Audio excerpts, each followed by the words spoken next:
So, distinction bias. So, yung distinction bias is parang may yung tendency nating mag-compare ng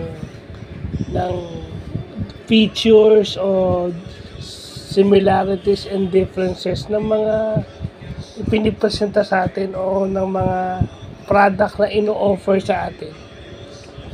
Pero ina-undermine natin o ino-overlook natin yung daily use, no? Yung yung yung single evaluation is na yung single evaluation is na overlook dahil meron siyang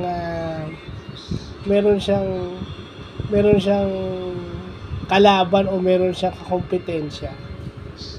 So, yun daw yung sa pagbili natin ng phone, halimbawa, sa pagbili ng mga consumer goods o consumer electronics o sa pagbili na lang ng phone.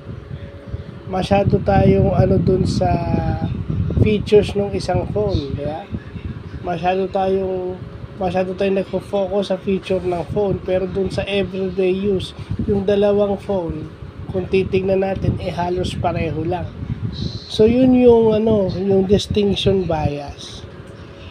No, masyado tayong nagfo-focus dun sa nakikita natin sa joint evaluation o dun sa dalawang bagay na pinagko-compare kaysa dun sa single evaluation na yung product na lang ngayon ang i-offer. Di ba?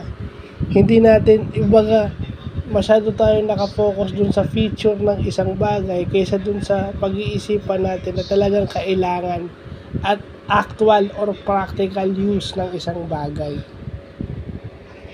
Masyado tayong nabubulag doon sa ganda, no, nung isang bagay na ino-offer sa atin. So, yun lang po.